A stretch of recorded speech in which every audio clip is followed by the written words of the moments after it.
road, man. It always happens, right? Woo. All right. Good evening, LinkedIn. Hey, it's been a while. Dave Wilson, the Ring of Horror Show. Tonight we got a great show. We got Mr. Joel Villa down there. Everybody knows Joel. He's still wearing his Hawaii shirt. He's still wearing. And we have a special guest tonight, Michael Donlan, and he's from the TOASTMASTERs. How you doing, Mike? How are you doing today, David? Good, awesome. And for those who don't understand TOASTMASTERs, listen, I learned this from Joel, but I'm excited to ask a lot of questions here. And please feel free. But we'll be right back right after this video.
I gotta figure how I'm gonna top that next time, though. I love that.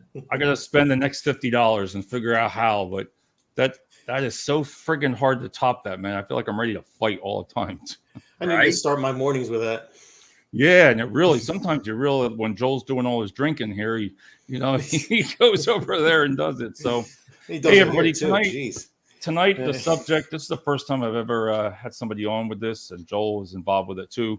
And it's called TOASTMASTERs. Mike, I'm going to jump right into it because I got so many freaking questions here to ask you, and we only have 365 tabletop questions to go over, so that's not too bad. Okay. That's right. So, Mike, please take it off. Introduce yourself first, what you do, and how you got involved, and what it is. I'm Michael Donlan. I am with TOASTMASTERs. During the day, I'm a realtor, but I've been with TOASTMASTERs since I think it was March of 2004. And the reason why I first joined was because the employer that I had at the time asked me to start going to some municipal meetings. I was working with a surveyor. And I did fine. I did fine. And I think I probably would have done fine if I had never joined TOASTMASTERs, but I felt really uncomfortable. And it was kind of important for me to feel comfortable and confident in front of the people I was talking to. So I joined TOASTMASTERs. And I learned very quickly that TOASTMASTERs is way more than just public speaking. And I've stayed with it throughout the years. And I like to tell people that I'm still a TOASTMASTER today because I like to give back to the organization that gave me so much. So it is a nonprofit organization, right? Yes. It's a nonprofit organization. We have Maria in the house. How you doing, Maria? Yep. Hi, Maria. Yeah, it's been about a week and a half, so appreciate you always coming on the show. And Maria, please feel free to ask questions if you have it. So, Mike, what if you were to just break it down in a couple words? Like, what is it again, and what does it do for you? Okay, well, TOASTMASTERs is an organization for adults that helps us to master public speaking, leadership, which is one of the things that you talk about a lot here. And also it helps with interpersonal communication. It helps with networking, helps with a lot of things as far as finding jobs, holding jobs, being able to speak up with confidence while you have a job. It helps out with all of that stuff. And we do have and it's all done during meetings. Usually it's bi-weekly meetings every other week. And the whole program is put together to be able to get everybody in the meeting to speak at some time point during that meeting. So anybody who's a member of, say, Rotary or something like that knows that when you go, it's usually 1, 2, maybe 3 people that talk the whole meeting. It's not like that in TOASTMASTERs. We try to make everybody speak in front of everybody. So, Mike, do you think that could that help a job seeker too? Oh, Like if absolutely. they're going through, Absolutely. they talk about, your interviews and everything like that. This can really help somebody, right? Oh, absolutely. Matter of fact, I can give you some examples of my Yeah, own. please. You know, I'm looking for jobs while in Toastmasters, as opposed to before Toastmasters. I remember before Toastmasters going into interviews, and I'd be Right. nervous and not really sure how I did after the interview. During Toastmasters, when I learned how to make my butterflies fly in formation and stuff, and Right. get in there and being able to prepare for an interview, get an idea of what they might ask, which is of Right. course extremely important for any interview. But I think the most important thing though is the confidence that you get. You know, when you're in Right. front of a group of 10, 12, 20 people and you can hold their attention with just a 1 or 2 minute talk or even a speech that could last as long as 10 minutes, you know, going and answering a couple of questions at an interview just doesn't seem like it's that big anymore. Right. And you're going to end up with a lot more confidence. Cool. James Pembleton, evening, Dave, listening from Orlando. Wow, you're in James, you live in New England. You're in Orlando here. He's been on the show, a great guest. Right, Joel, what Yo. I know all three of us have a lot in common. You have Mike, the Navy, Joel, the Marines, myself, the Army. Joel, what made you get into Toastmasters? And then that question followed up with, did the military have something to do with that too when you got out, that you liked this program? To be honest, the military really didn't have anything to do with it, to be honest with you. It was just something that I wanted to do to help reflect and build my own character up. What happened was back in 2018 when I first joined, I had a mentor of mine. Right. And I've quoted him on here before plenty of times. His name is Major Ben Brooks. He's one of the first African American state troopers hired in Pennsylvania back in the 60s. And I had the pleasure of working with him. And he told me, he goes, you really need to go to Toastmasters. It's something that helped me out with public speaking, and it can definitely help you out as far as articulating your thoughts and, getting your thoughts into words and articulating them in a proper way and slowing down your speech and helping to control the emotions that you have. Because a lot of people, when you speak, you have a lot of emotions built Yeah, up. you do. Yep. And you can really, have a big burst out of emotions. Like something happens, you get flustered, you're like, you start freaking out. Right. Toastmasters has greatly helped enhance that for me, to help control that. Is helped me slow down. It's helped me actually to speak with you on this many a times that we've done. And I've enjoyed it quite a bit. And I hope that any members that we have on tonight from our club, Mike, is not counting my uhs and ums. Though I would like to hear that one from them. Yeah, to see if anybody's on there. Maria says, I agree 100% as I see daily great qualified candidates that don't know how to sell themselves. They don't have the confidence needed. And Mike, I think you can address that, right? I mean, you said that really. Take me to a meeting when you go there, and how does that help with the confidence? Can you take me through that process? Yeah, well, if we're talking specifically about interviews, let's just jump right into the table topics. You mentioned that a little bit.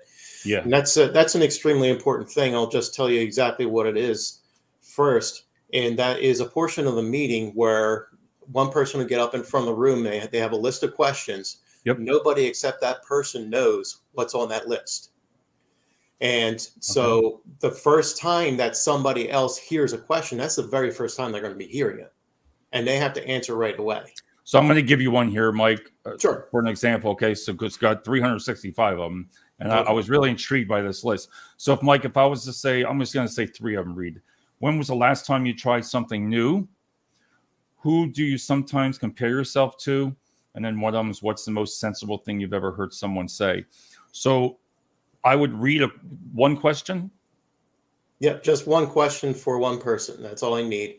And they'll have 1 to 2 minutes to answer it. It's a little bit of akin to somebody's walking down a hallway. We usually use this example because I think everybody understands it pretty well.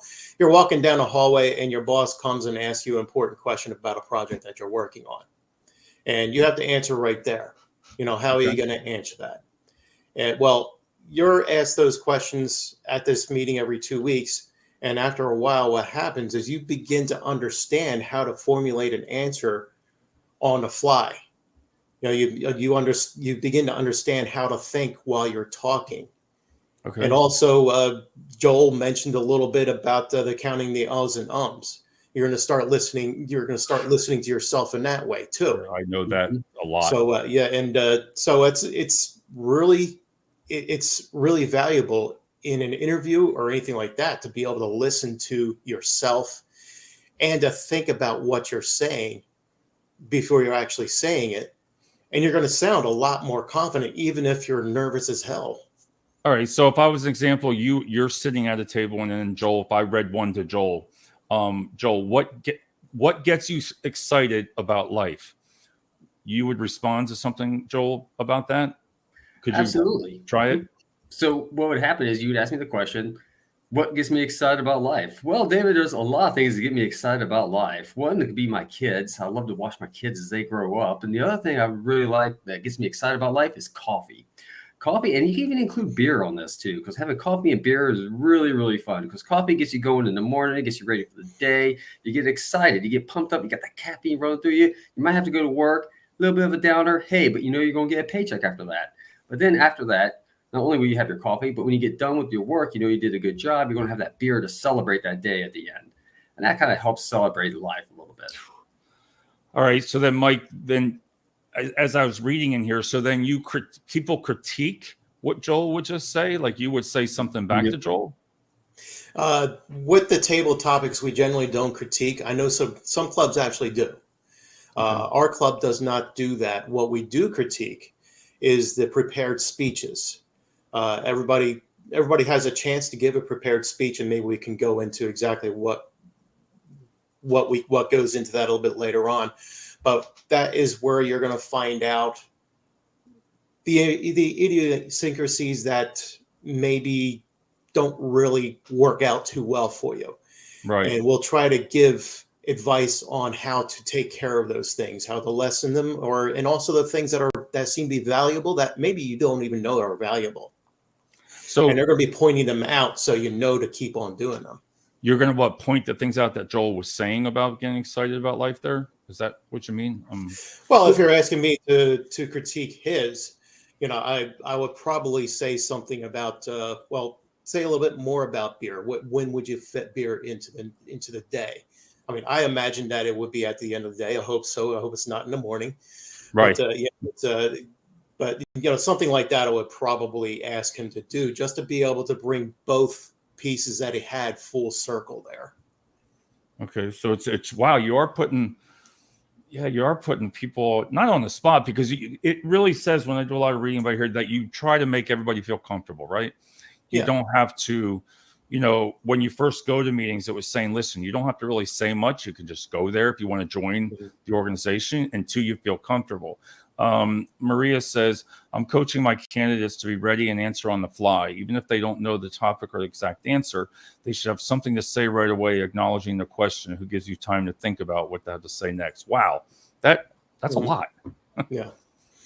And that's extremely important too. Especially going back to the interviews, is somebody asks you a question and you just sit there and look at them like a bump on a log. It doesn't look real good for you. But if you're able to start out a question, like if you don't even know how to answer, one of the things I might do is something like, you know what, that's a good question. And I might say something that doesn't really have a whole lot to do with the answer while I'm thinking of the answer. This way, it doesn't look like I'm just freezing, because that's the worst thing you can do in an interview. And, I know. I've been there. Yeah. And then once you got the answer, then you kind of sweep right into that answer, and you're going to look like you're really intelligent, even though maybe you're not. You're not. But Joel, so when you went there and, you just did that question, and if people do speak to you about it or anything like that, what did you start to learn when you started to go? Because you were excited when you told me about it. And naturally, when I got all these questions, I was like, wow, I was just reading them like, what would I say to that? Because I stopped. I was like, what would I say? Is it possible to lie without saying a word? I had to keep reading that over and over, trying to figure it out. But what have you gained so far from doing that, Joel? Just on a personal note like that? So, like I said, Table Topics is just a fraction of Toastmasters, just a small fraction. Right. That's a good question. Works wonders. Absolutely. That's a good question, David. Let me talk about that. But on a whole, like I said, Table Topics is just a fraction. I like me personally. That's one of my favorite things because I love improv. Right. I love doing anything that's improv. Like Whose Line Is It Anyways was one of my favorite shows to watch. Those guys were my heroes.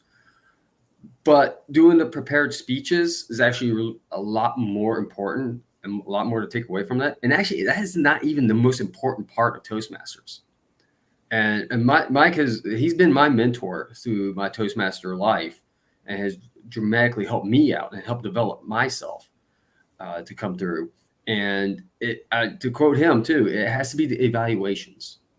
Okay. So when you do your speeches, you do get evaluated, like Mike was saying, at the end of it. Well, not the end of the meeting, but you do the speeches. We have a few more stuff in between, and then we go to the evaluations. And the evaluations is one of the most key things you can have. Well, probably one of the most important things you can have, where you learn your nuances, learn what you did wrong, what you need to do to improve upon.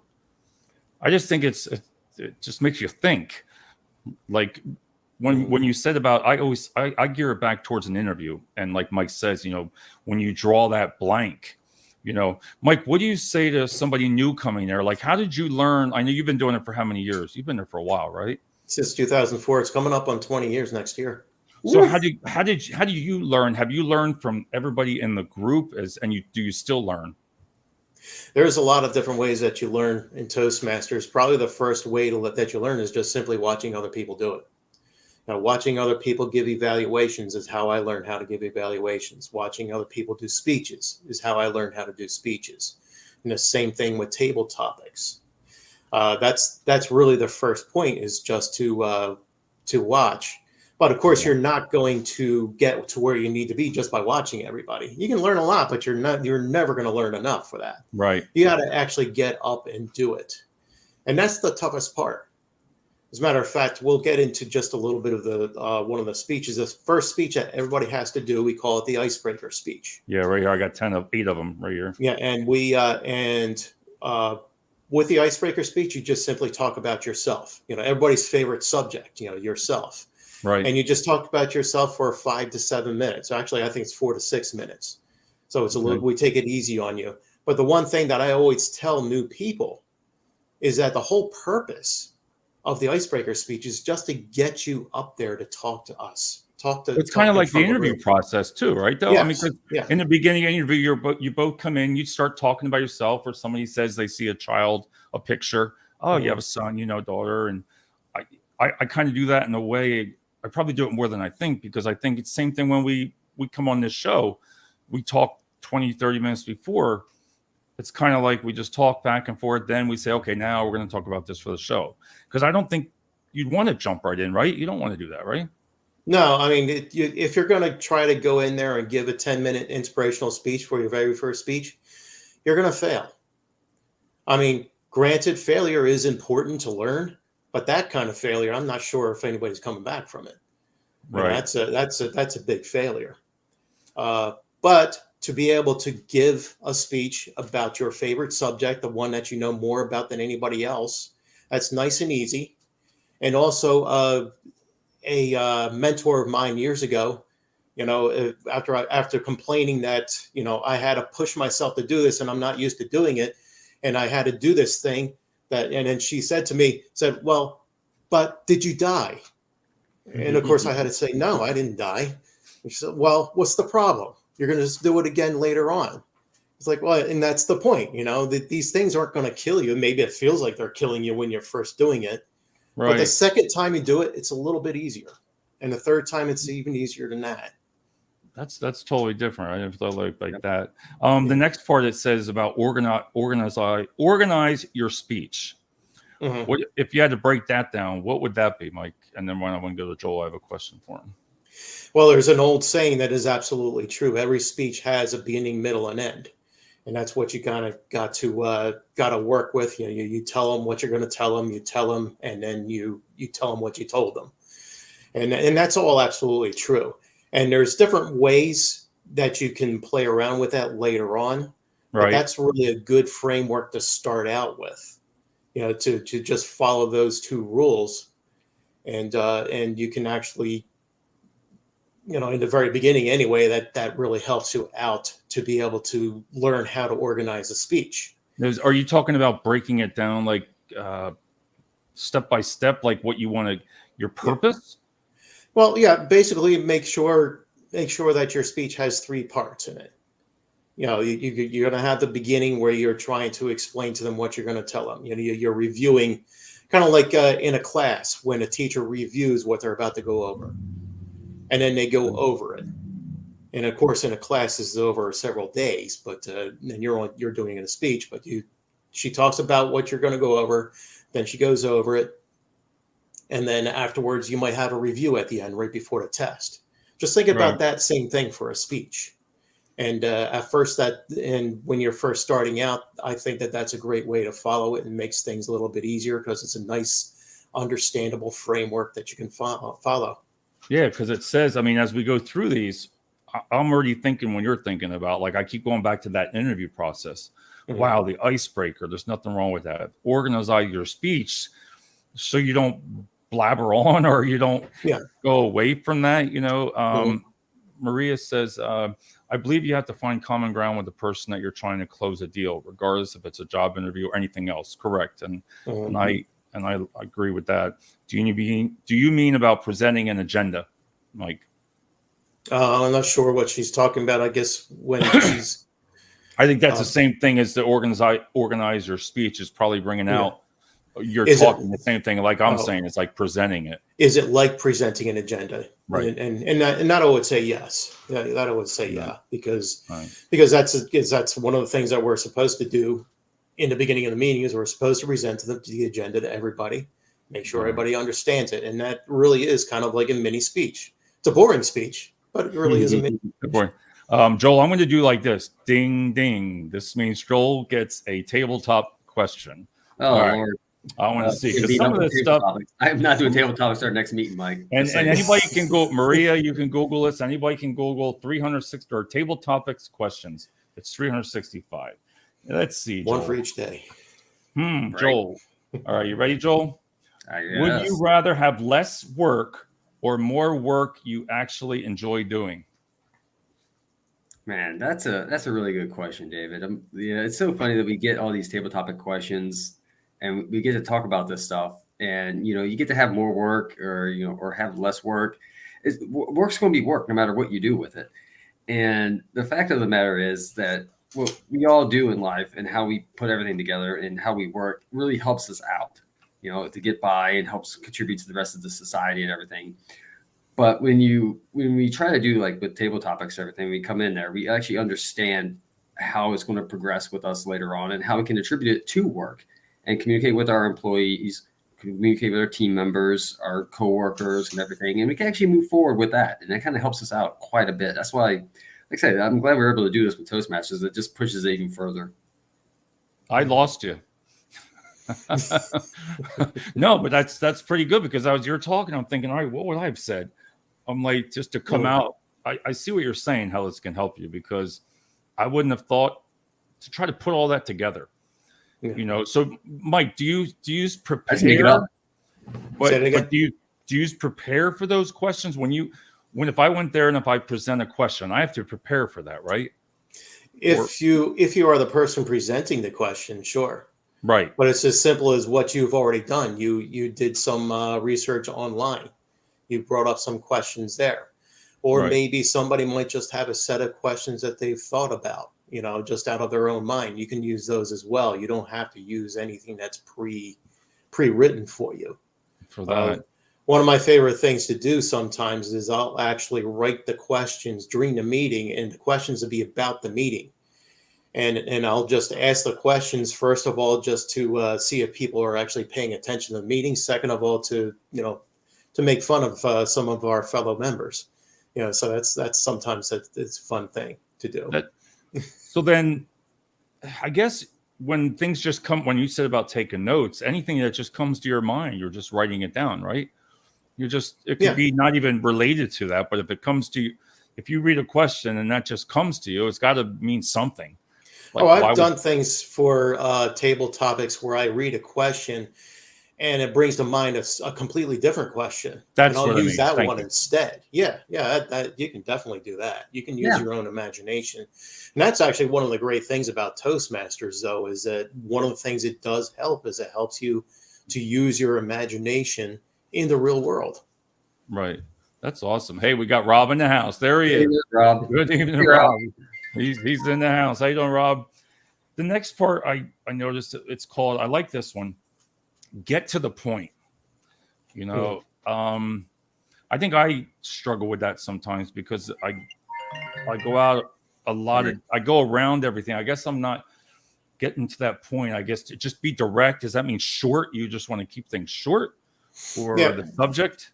Simplicity is the way I like to put it, is just to try to make things as simple as possible. Because this is one of the things that a lot of people have a problem with, especially at first, Right. is they end up circling around the subject that they want to talk about. And Okay. if they get to it at all, they'll get to it towards the end. And by then, Right. everybody's wondering, what's the point? And this kind of goes back to the first framework that we were talking about. You know, tell them what you're going to tell them about, talk about. You know, right there, you're sort of getting to the point right there already. You're getting But to then that. you're going to tell them, and you need to make it as simple as possible. You're more or less telling them up front what you're going to do and then expand on it, as opposed to telling them the whole global idea and then trying to shrink it down. That makes total sense right there, because it's just, it puts it out there, then you're explaining it instead of trying. I guess when you're trying to fix a problem, you're going to talk about that problem and how to fix it in a way. Yeah. That's like, Joel, have you, you know, we talk about leadership a lot. How does Toastmasters helped you in leadership? Because when I was reading up on that, they were saying it's really great for leadership in the workplace or anywhere. Oh yeah, absolutely. Definitely. One, when you go up there, first off, when you just give your first icebreaker or you just give any kind of speech, you have to, you take command of the room. You take control of the room, you take command of the room, because all eyes are on you. So everything is focused on you, and you control the feelings of the people out there. You know, we've all been there where we talk with our friends and everything. We control the feelings through laughter, jokes, Right. sadness. You control those feelings. But when you go up there and you give that speech, you want to bring in your audience. And that is probably like the first part of being a leader, is trying to control a group of people who are watching you give your first speech. You know, it's really breathtaking actually to have up there. And like I said, it's very supportive with everything for that. But then as you develop, as you stay in Toastmasters even longer, in fact, we have some new members actually become officers. You start taking on different roles. You don't have to. It's not a requirement or anything like that. But it's highly encouraged to start taking on different officer roles. Right now, for the club that Mike and I are in, I'm actually the president for the club. And that has been a huge thing. When you're trying to lead a group of volunteers, to get them to do something is a tremendous task to do. Luckily, we have such a great club where we're at that it's not that hard for me to do or anything. But at the same time, it's, you know, you got to keep doing it. You start learning that leadership level and start pushing people to go further beyond what they're really doing.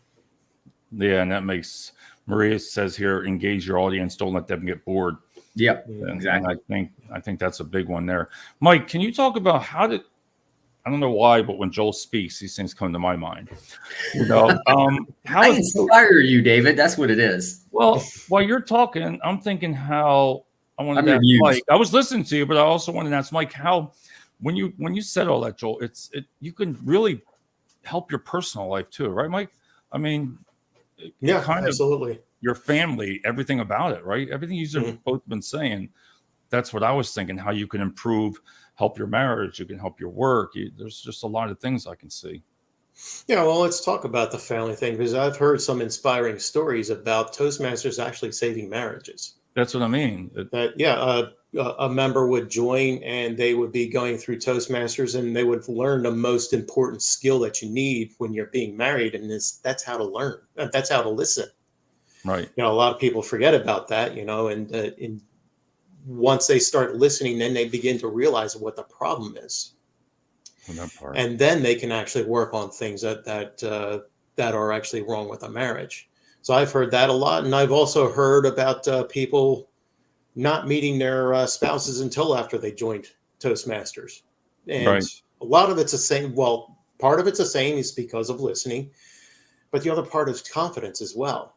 Because once you start learning how to be confident when you're talking to people, that spreads throughout the rest of your life. That Right. spreads through every aspect of your life, and it shows. You know, it Yeah, shows to the opposite sex, and you are more likely to meet that special somebody. Yeah, I like how you said about the listening. I think that's a big thing. Mhm. Have you seen Mike help your work? I know you said realtor and selling homes and all that. Mhm. I guess that really could help you there by listening. First of all, I'm sure what people Yes. want and what they need, but that's really got to help your work, right? Oh yeah, it really does help my work. And before I was a realtor, I've been a realtor for 3 years. Before that, I was actually in civil design. And one of the things that Toastmasters really helped me to do was to take more control of my career, is because I didn't have the drawback of being afraid to speak up when I saw a problem.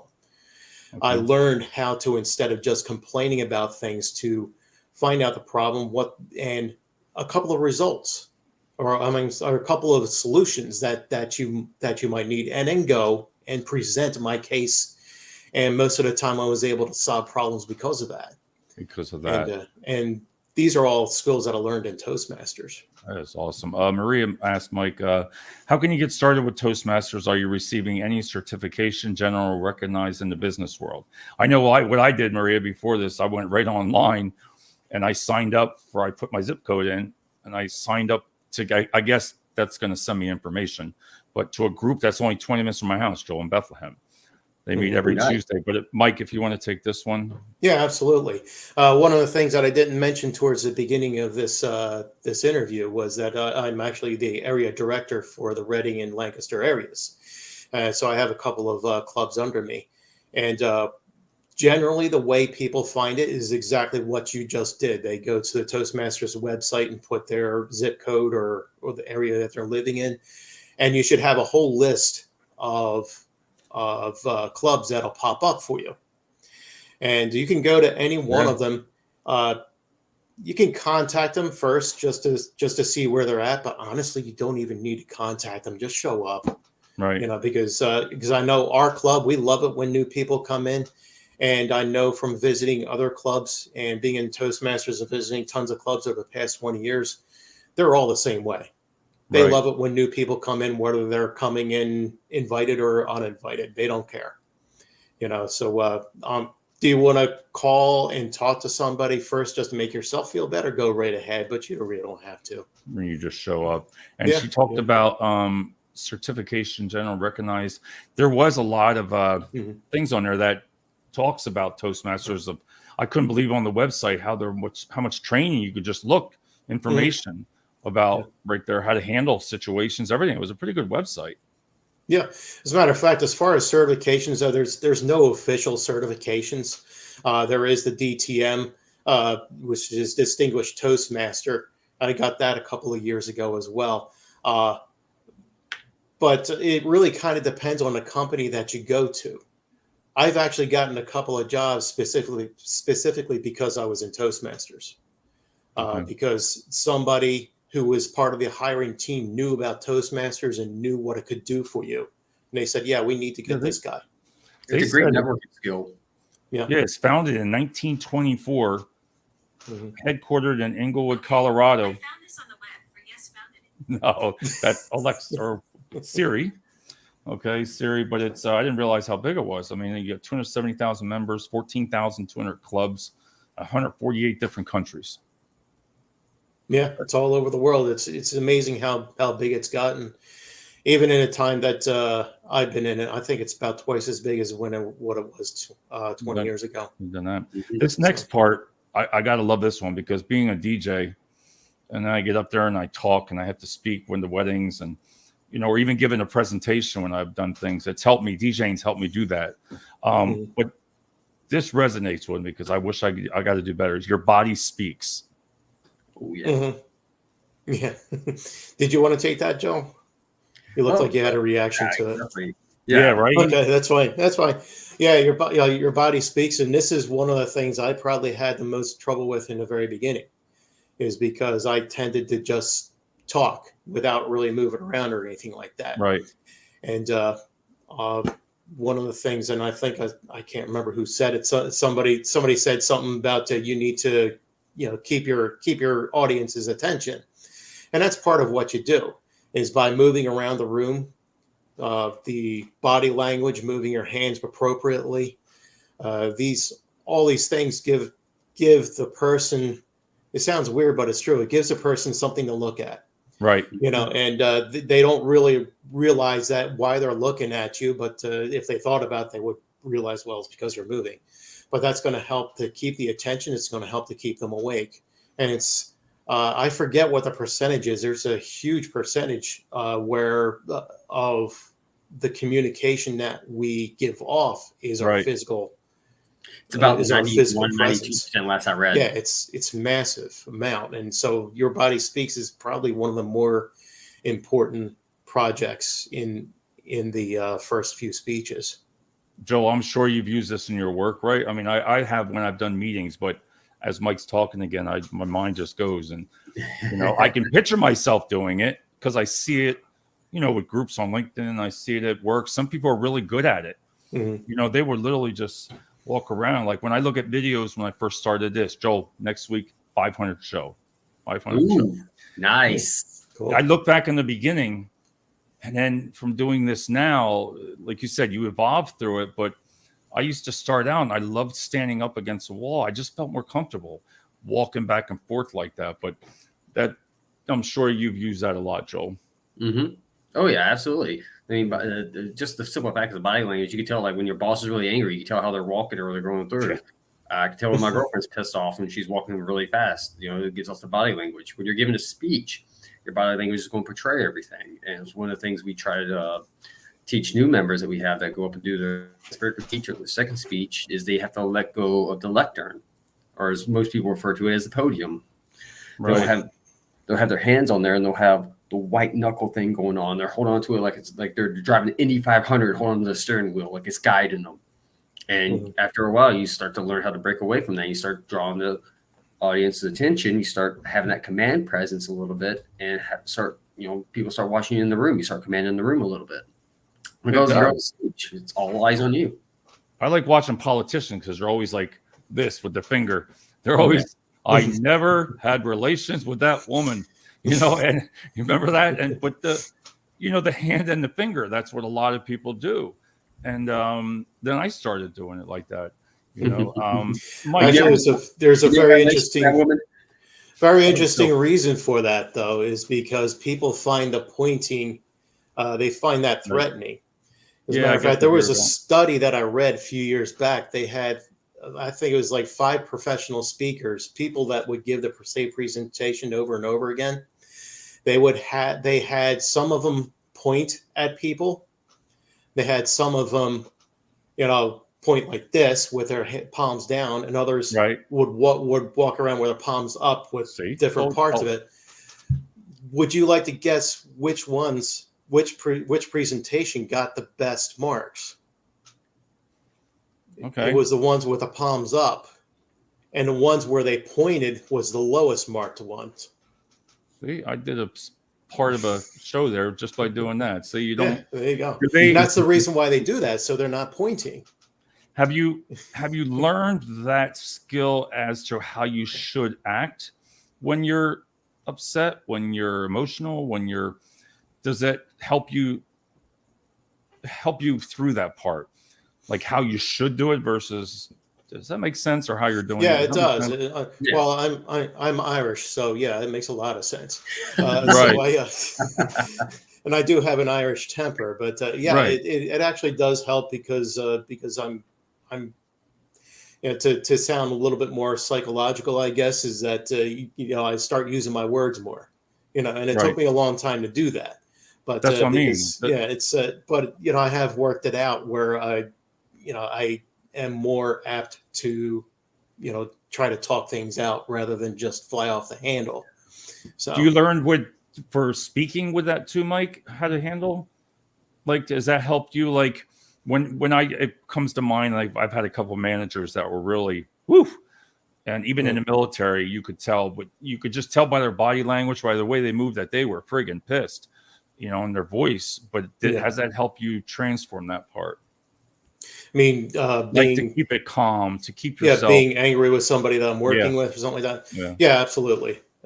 Because I'm, because it sounds weird. I'm not sure, but that's where I start relying on the skills that I learned from the table topics. Right. Is to trying to calm down, listen to myself and start thinking about what I'm saying.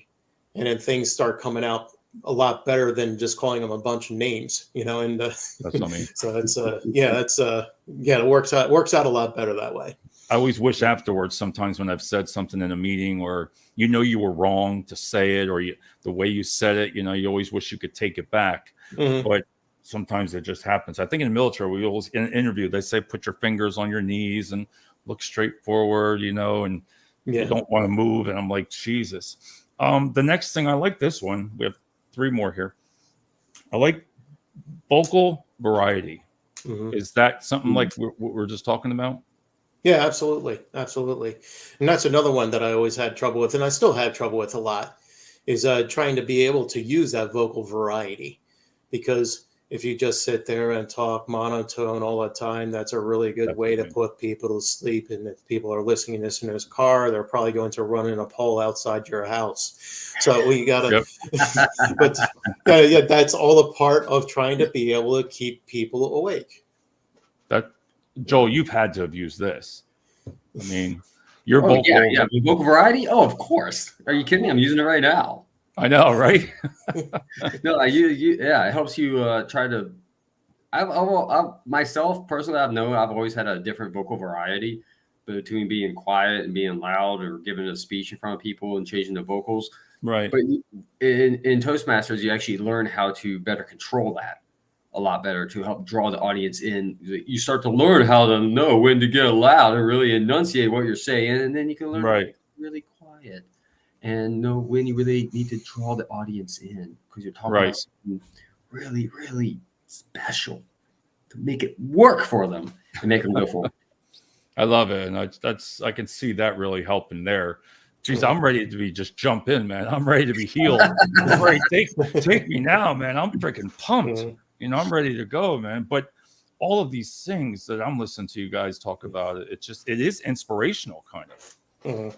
Because if it can make you feel better, if you can come out of there feeling better and go out, I think it talks about your confidence, right, Mike? I mean, that's one of the big things I've learned from research. Your builds your confidence, and if you could touch on that a little bit. Yeah, sure. I mean, this is one of the things that really, probably one of the main areas that it really helped me, is because I struggle with confidence all my life. I grew up with ADHD, not quite as bad as our friend Joel here, but also really everywhere. We got him taking those what do you things, those marijuana things, Joel? What do you call them? I also had dyslexia too. So those two combinations things really did a number on my own confidence throughout my life. And Toastmasters really showed me a lot of what I could do. They showed me skills that I never knew that I had. Right. And it showed me that I can actually do a lot of these things that I've always thought that I could never do. Like actually standing in front of a whole group of people and just talking with no problem at all. And that's just been a major thing for me, and it's really helped out a lot. Do you see people that come change right in front of you, kind of after a year? You're probably just like, wow, I can remember when you first came here. Matter of fact, I got a great story for you. This happened years ago. A woman joined our group. It was Reading Toastmasters, and just by looking at her, you knew that she was painfully shy. She didn't even need to say anything. She had her bangs down over her eyes, so you couldn't really see her eyes, and her posture was just low all the time. And as she started working through the speeches, we were literally waiting for her to just drop everything and run out of the room, because her voice was just cracking and wavering and all that.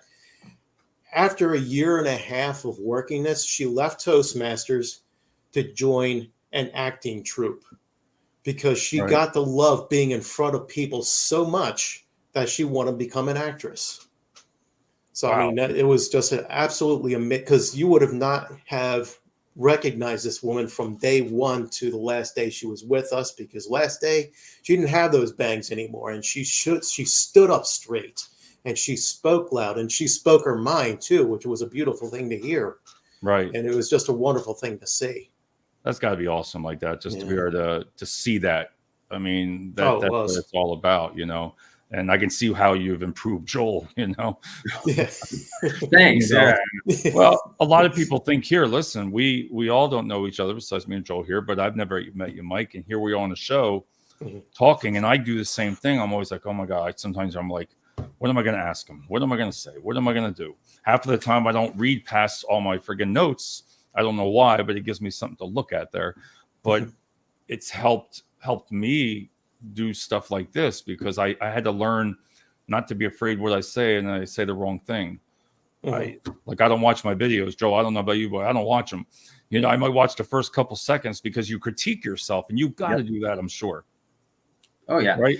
I have. I've watched our videos after we get done with some of these, just to go back and see how well, you know, what I messed up on, what I did well, how did I speak, how did I articulate my thoughts, were my thoughts, you know, in you know, going with the flow, or was I, as we like to say, ADHD and all over the place?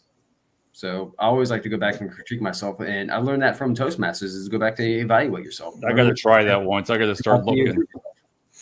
You've been doing this so much, David. I don't think you really need to, man. No, well, the only thing I've watched tonight, learned tonight, is I shined all my frames up, and this one looks good over here, but there's a light. I notice things when I'm talking. I'm like, that's crooked. That's got the two lights. So out of the 36 lights that are all over here, I'm like, all right, which one is that? But my point there is, you know, I watch it because I want it to look better. I wanted to make it look better. I wanted to make it look, I don't know, sharp, man. I just feel like first impressions. And I think this here, Mike, it's got to help. When you talked about that girl, a first impression, how important is that? You know? Yeah, I mean, first impressions unfortunately is probably the most important thing. It probably shouldn't be, because most of the time we walk into a room, we don't know what we're doing. We don't know what to expect. We might be a little bit scared. So that's not really the real us. But it's kind of tough to overcome that too. Right. But Toastmasters gives you the confidence to try to be able to overcome that sometimes. You know, first impressions don't need to last. Right. I guess that's one of the things I learned with Toastmasters. Yeah, I go back and forth, man. I can lean one way, then I can come right back to another way. But I like how you said that, and the way you articulate it. How's that, Joe? Wow, that just came out. The way you articulate it. See, that never would have come out of my mouth before. So this next one here, rubbing off on you, David. I know, right? Two more. Then we're going to call it.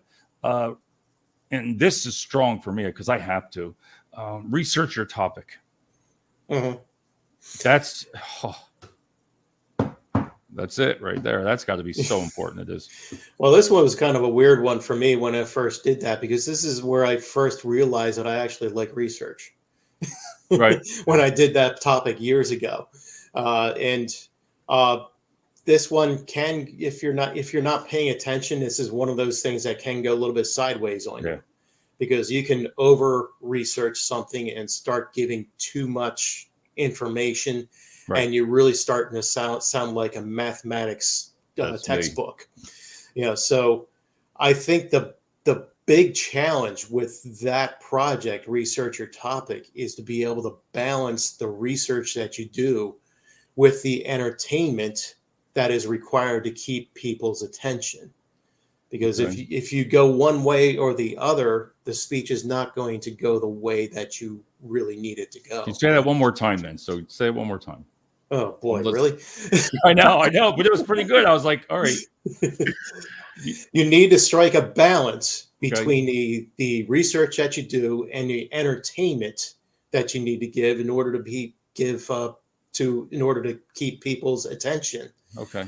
Because that is what's going to that's what's going to get the speech to go the way that you need it to go. That's the way is that balance. Yeah, I'm just gearing it towards my show, and it makes total sense. Yeah. Because the research, whether sometimes I do too much. I mean, I got like 40 pages here of this, and I still haven't got past page 2. I'm like, what do? I think I over prepare, but then I worry about how am I going to present it. But then it just happens. Like all of us now, it's just I like this because we don't prepare for it. It's a great conversation, and you can tell the person knows what they're doing. Even Joel, you can tell. Oh, yeah, thanks. But you have to be able to. Have my moments. Joel, how has that helped you? How has that helped you in work and personal with researching your topic? Oh yeah, research. God, oh my God, there's so much because you got to have the research to know what you're going to do, what you're going to talk about. You got to have the facts to back yourself up, but then you got to find a way to make what Michael said, make that entertaining. How can you make those facts entertaining? How can you help and keep your audience engaged in you? How can you articulate what the facts are, the research that you did, and keep it entertaining? That's one of the hardest parts, and you can use that at work too. When you go around, you're trying to, particularly in the managerial level, you can go around and you're like, hey, you're supposed to do this because of this. This is, you're doing A, B, C because X, Y, Z is going to be the results. Or, hey, you're doing A and C right, B is incorrect, and that's going to mess this up. But let's focus on how we can fix this and how we can change this. That's awesome. I like talking to you guys about that stuff because you must see yourself grow. I'm sure, right, Mike? Like you must look back and say, wow, how do you answer that real quick like that? Because again, when you got to go online, anybody, and download, tabletop questions, and you'll see what I mean. You're going to look at that and say, wow, I just say a lot of them. I'm like, how do I answer that? But I guess that's that's the point. Like, I don't know what I'd say on some of these right off the bat. Well, if you would, I'd like to tell you 2 stories about people that shared with me specifically about the table topics portion of it. One was an architect. She was a woman who worked with me at another company in Reading. And she was working on a project that was a little bit controversial. Right. And she went out to the site to do her work at the site, and a reporter came up to her, shoved a microphone in her face, and started asking her questions. And you know how these people, they try to do a head job on you. Right. And she said to herself, all this is Toastmasters, or all this is table topics. So she started answering each question like its own individual table topics question. And at the end, the reporter was happy, walked away, ended up having a good meeting, a good article. The second one was a forensic accountant. And he said that when the purpose of table topics hit him was when he was actually on the stand during a trial. And because he was really nervous, and the lawyer that was interviewing him started asking him questions, he said kind of the same thing as this architect said. Well, this is table topics, and he answered each question like a table topics question, and he did just fine. And he was very happy with his results. I love it. I love it. I think and Maria says table topics are on my self-research. Maria, you're going to love it because once you get on the website, you're going to love reading everything like I did, and I'm excited. Maria, just go to Toastmasters. What's that? Yeah, I said, Maria, just go to Toastmasters. That's it. Yeah, Toastmasters. One more thing, guys. This one here, I'm curious. Get comfortable with visual aids. So you want to take that one out, Mike, or Joel? Yeah, sure. Both of you, after. Yeah. Did you want to do that, Joel? No, I'll let you take this one, Mike. I'll probably caveat to something you say. Because I think that Joel and I feel the same way about this one. This isn't our favorite one. Right. Because there's a lot of things that I think a lot of your audience members will agree with, is that you have a certain thing out there called death by PowerPoint that you got to really be careful of. Right. And also a lot of people that put together these PowerPoint slides don't really know how to do it. They end up putting whole books on a slide, those things, and they end up saying the same exact thing that's on the slide. Right. These are all the things that you really need to avoid. The best thing to do with these slides is to just put a few words on each slide, and usually not the things that you're saying, so that you're literally saying more. That's what the slides are there for. That's what the visual aids are there for, is to say more than you're actually saying. Right. And that's what you're exploring there. You're trying to explore how to say more rather than using something to talk about. That's kind of what I do in a way. Are you talking like, because I'll put just like a one word on my sheet, just one, and that brings I can look and see that one word and then think about what I'm going to say about it. Because if you do this and you just start writing things and circling it, I just go down and just write one thing, and then I'll remember right off the bat. I'll be like, oh yeah. Because it's too much to read. I don't want to end up reading. So, Yeah, exactly. So I got a couple stories for you on this one on visual aids. There was one time when I first got to my new unit. We were getting ready to do a deployment. This is back in like early 2000s. I just got to the new unit. I was just promoted to staff sergeant, and they were like, "Hey, you're going to read off on this slide and everything." I'm like, "Well, what is the slide?" "Oh, just read the slide." I've never gone up, never done a presentation before or anything like that. And so the slide comes up. I'm on this big stage, big old like projector thing behind me, and I'm like, all right, yeah, we're going to talk about that. So you don't see me. You see the back of my head, which probably looks nasty or whatever, and you don't see it. So you're not really projecting to the audience. Now, a second time, after a lot of training I did, and this is actually before Toastmasters, I wanted to make my slideshow entertaining. And I was at Staff NCO Academy. We had to do like these presentations, 10-minute presentations, and I set my it was we had to do PowerPoint slides because if you're anywhere in the government, they love PowerPoint. I don't know what it is. It's their thing. And yes, there is death by PowerPoint. However, I want to make mine super entertaining because you're going to be up there. There's about 12, 15 people in your platoon. 10 to 15 people are given 10-minute speeches, right? So that can get boring. That can get very dull. I want to make mine super entertaining. And we can pick whatever subject we want to talk about. Right. I have to be a fan of NASCAR. So I'm going to tell everybody about NASCAR. It's not just about left-hand turns, right? It's not just a whole Ricky Bobby thing. Right. So what I did, I made sure to go through it. I had the whole loop. I made the thing come in. It was really loud with tires screeching. I had the little whole loop-to-loop thing. Like I made myself learn PowerPoint to make sure it was not boring. And then I had no words on my thing. I just had pictures. I think I did have a few words, just like some facts people read.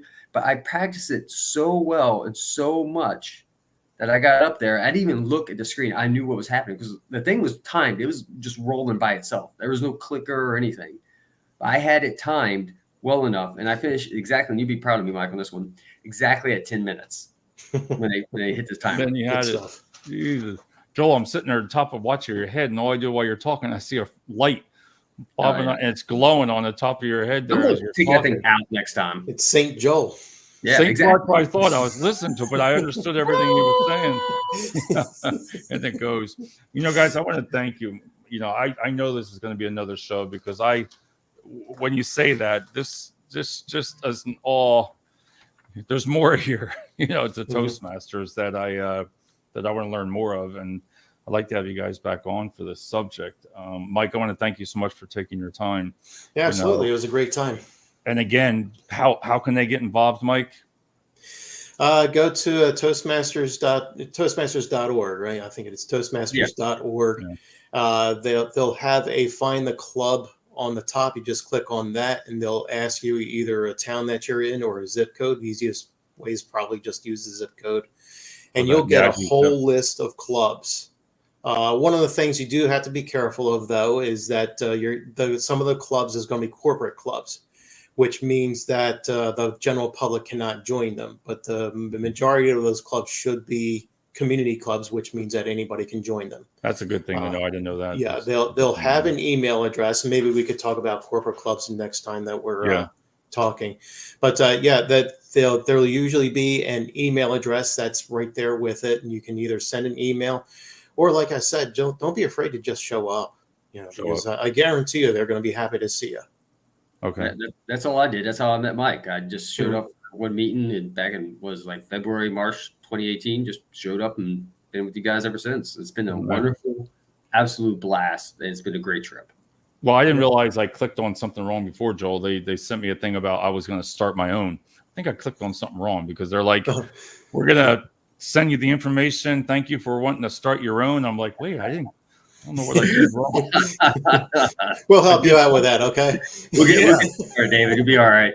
Yeah, so I'm like, all right, yeah, sure, I'm ready to go. They're gonna have people reach out to me. I'm like, all right, I think I'm ready to do it. No, I'm gonna definitely go. I'm really interested. Just to, I don't know. I had one of my coworkers, which is kind of funny. We like to quote the movie The Office Space at work, and I work with a couple of engineers, and one of my engineers wants to join Toastmasters just so he can give the specs to the customers. Right. Because engineers are bad with customers, the Office Space joke. And he didn't know where there was one near him. He lives out in Collegeville. And I was all right, hopped on Google, and Toastmasters near me, and I got his zip code and typed in Toastmasters, and hearing it gave a whole list, and we found one that meets on Thursdays for him. Different list. Mike, I wanted to ask one more thing on there. It said here there's not much of a cost. It says $20 one-time fee basically, and it's not that. Yeah, it's a $20 new member fee. You never see that again, Yeah, even if you leave $20. Toastmasters and come back.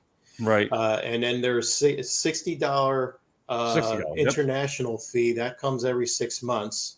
Right. And most clubs have their own fee. Like our club is $12. So you would a new member would pay us $92 for the first 6 months.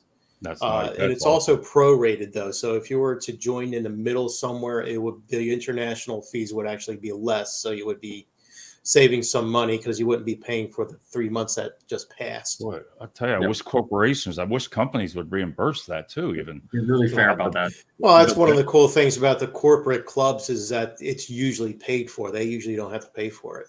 See, look at members. See, I just said that, and look what happened. I didn't even put two and two together. I didn't even put that together because I'm like, wow, it'd be great because I again, what I've learned from tonight is, man, I could gear this towards my work, my personal life, everything. It's like watching all these coaches, but you're just learning it right there from 20 people. Mm-hmm. And one of the great things, though, is that when you're getting the evaluation, you're not really getting the evaluation from a public speaking coach. Right. You're getting the evaluation from, Joe Sixpack sitting in the audience. What moves the audience? That's what you're going to find in Toastmasters. And this is actually one of the things that happens is that professional speakers sometimes join Toastmasters just for that aspect. They want to know what their audience is thinking. And you get that at Toastmasters. That makes total sense. Even though the TED Talks, well, I can imagine just learning just what they go through, and it's all got to be the same concept. So again, guys, wow, 1 hour and 2 minutes, not too bad. That's the longest show I've done in probably 2 years. So, all right, guys, we're gonna watch this video real quick, and I'll talk to you right after this. Have a great night, Mike. Thanks so much, Joel. It was a good time picking on Joel today. So yeah, we had to pick on Joel tonight. I'm always like a circle of. I'm like the center of attention. It's weird. We got to see if the Eagles are winning. Wait a minute here. Hey Siri, are the Eagles winning? 3-0 over the Vikings. There you go. End of the first quarter. Go fly, Eagles, fly. Go fly, Eagles, fly. And then Maria, she said, great show, Dave. Thank you for all the insight provided, Mike and Joe. So there you go. Thanks, Maria, for all the questions. No problem, Maria. All right. And we'll be back right after this. Or no, we won't be back after this. We're going to talk after this. We will be.